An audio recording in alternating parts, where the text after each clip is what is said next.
यह कहानी एक बड़े से जंगल की है जहाँ बहुत सारे पक्षी रहते थे।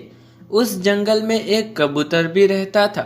कबूतर के साथ जंगल के चील ने बहुत बुरा किया था।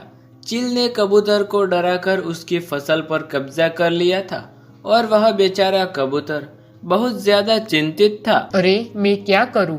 उस दुष्ट चील ने मेरे पूरे फसल पर कब्जा कर लिया है। मैंने बड़ी मुश्किल से अपने खेत में फसल तैयार की थी, परंतु मैं इस चील का क्या कर सकता हूँ? यह तो इतना ताकतवर है, पर मैं तो कमजोर, चील का मुकाबला भी नहीं कर सकता। उस कबूतर के दिमाग में अचानक एक आइडिया आता है। अरे हाँ, इस जंगल में टुनी चिड़िया भी तो रहती है। टुनी चिड़िया तो बहुत ज्यादा होशियार है, मुझे टुनी के पास ही जाना चाहिए। टुनी की तोतेबाई से अच्छी पहचान भी है और तोता महाराज टुनी की बात भी बहुत अच्छे से सुनते हैं। हाँ, टुनी के पास जाऊंगा और अपनी प्रॉब्लम बताऊंगा। टुनी मेरी मदद जरूर करेगी। ऐसा कहकर कबूतर टुनी चिड़िया के घर पहुंचता है। कबूतर टुनी चिड़िया को सारी बात बताता है।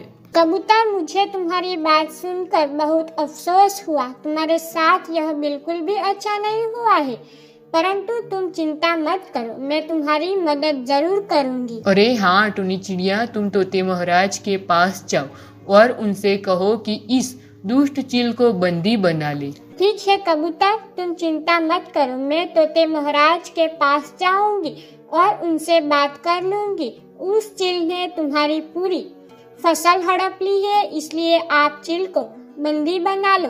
तब तुम देखना, तोते महाराज मेरी बात अवश्य मान लेंगे, क्योंकि मैं हमेशा सच्चाई का साथ देती हूँ। हाँ टुनी चिड़िया, मैं तुम्हारा बहुत ज्यादा आभारी रहूँ। ऐसा कहकर टुनी चिड़िया और कबूतर तोते महाराज के पास पहुंच जाते हैं और तोते महाराज को सारी बात बताते हैं। सारी बात सुनने के बाद तोते महाराज बोलते हैं, ये क्या कह रहे हो? मेरे राज्य में इन मासूम पक्षियों के साथ ये अन्याय हो रहा है और मैं इस बात से अनजान हूँ। कबूतर, तुम चिंता मत करो। चील ने अपने ताकत का गलत फायदा उठाया है और मैं उसे इस बात की सजा जरूर दूंगा। जी तोते महाराज, वह चील बहुत ज्यादा दुष्ट है, उसे सजा जरूर मिलनी चाहिए। चिंता मत करो टुनी, चलो उस चील के पास चलते हैं, हम भी उसे देख लेंगे। ऐसा कहकर वह तीनों दोस्त चील के पास पहुंच जाते हैं। उस चील ने कबूतर के पूरे खेत पर कब्जा किया होता है। तोते महाराज को सामने देखकर चील थोड़ा घबरा जाता है, क्योंकि तोते महाराज पूरे जंगल के राजा थे। अरे चील, तुम कितने ज्यादा दुष्ट हो, मासूम पक्षियों के साथ कितना अन्याय करते हो। क्या तुम्हें बिल्कुल भी शर्म नहीं आती? इस बेचारे कबूतर के खेत पर कब्जा क्यों किया है?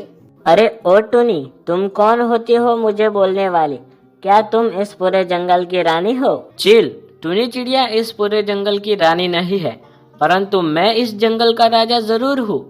राजा होने के नाते मैं तुमसे पूछता हूँ, कबूतर के खेत पर कब्जा क्यों किया है? जी तोते महाराज, इसने मेरा पूरा खेत हड़प लिया है और रोज मुझे डराता है। मेरी मर्जी, मैं किसी की भी चीज पर कब्जा कर लूं। और टुनी, तुम ही तोते महाराज को यहाँ लेकर आए हो ना? अरे ओ चील, मैं तेरी धमकियों से डरने वाली नहीं हूँ, मैं बहुत ज्यादा बहादुर चिड़िया हूँ। चील, मैं पूरे जंगल का राजा हूँ। मेरे सामने खड़े होकर तुम निर्दोष पक्षियों को धमकी दे रहे हो। अब तुम्हारा अंजाम बहुत बुरा होगा और तुम पूरी जिंदगी बंदी बनकर रहोगे। ऐसा कहकर तोते महाराज चील को सजा सुना देते हैं और वह चील काफी समय तक एक बड़े से पिंजरे में कैद रहता है। चील ने तय कर लिया था, जब भी चील रिहा होगा तो टुनी से बदला जरूर लेगा और टुनी को बिल्कुल नहीं छोड़ेगा। वही दूसरी तरफ कबूतर टुनी चिड़िया का शुक्रिया अदा कर रहा था।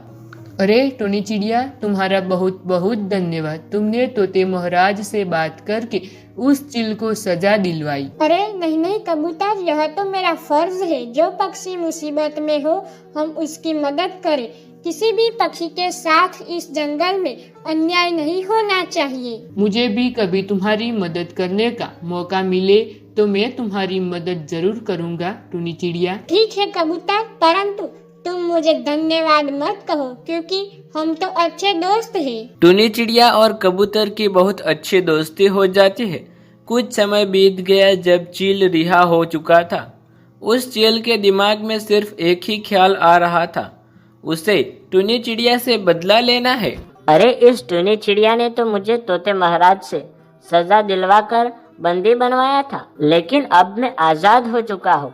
अब मैं टुनी का क्या हश्र करता हूँ। चील ऐसा कहकर टुनी चिड़िया से बदला लेने के इरादे चील टुनी चिड़िया के घर पर पहुंच जाता है। उस समय टुनी चिड़िया अपने घर के अंदर होती है। टुनी चिड़िया के साथ उसका छोटा बच्चा बबलू भी था। मौका देखकर चील ने टुनी चिड़िया के पूरे घर को आग लगा दी और खुद वहां से भाग जाता है। कुछ समय में टुनी चिड़िया को पता चला उसके घर के बाहर आग लग चुकी है। टुनी चिड़िया बहुत ज्यादा चिंतित हो जाती है और वह मदद के लिए चिल्लाने लगती है। अरे बचाओ बचाओ, मेरे घर में आग किसने लगा दी? कौन है वह पक्षी जिसने मेरे घर के बाहर आग लगाई?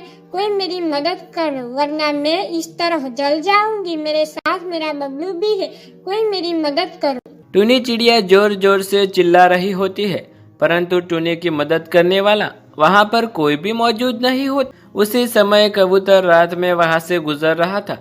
कबूतर की मदद टुनी चिड़िया ने की थी। कबूतर ने ऊपर से टुनी चिड़िया के घर को आग लग गई ये देख लेता है। अरे टुनी चिड़िया के घर में आग कैसे लग गई? टुनी चिड़िया घर के अंदर है या बाहर?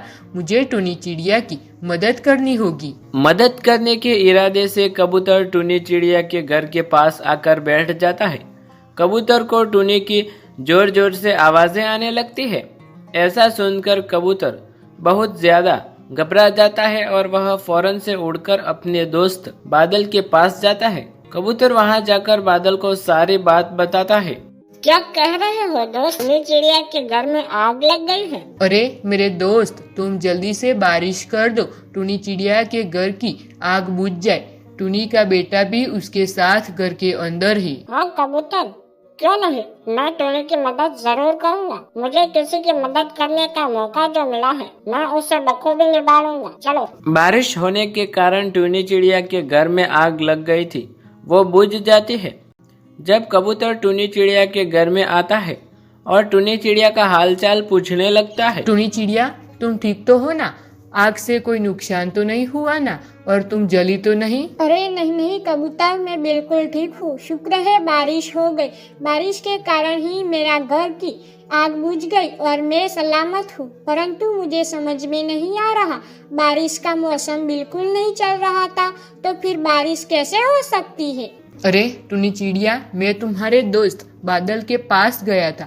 मैंने उसे कहा तुम्हारे घर में आग लग गई है। बादल ने तुरंत आकर तुम्हारे घर के ऊपर बारिश कर दी, तुम्हारे घर की आग बुझ गई। तुम्हारा बहुत बहुत शुक्रिया कबूतर, आज तुमने मेरी बहुत मदद की और मेरी और मेरे बच्चे की जान बचाई। अरे नहीं नहीं टुनी चिड़िया, हमें शुक्रिया नहीं करना चाहिए क्योंकि हम आपस में दोस्त हैं। मुझे याद है तुमने मेरे बुरे समय में मेरी कितनी मदद की थी, तो मैंने भी मौका देखकर तुम्हारी मदद कर दी। सच में कबूतर, तुम तो मेरे बहुत अच्छे दोस्त हो। फिर उस जंगल में खुशियाँ लौट आई।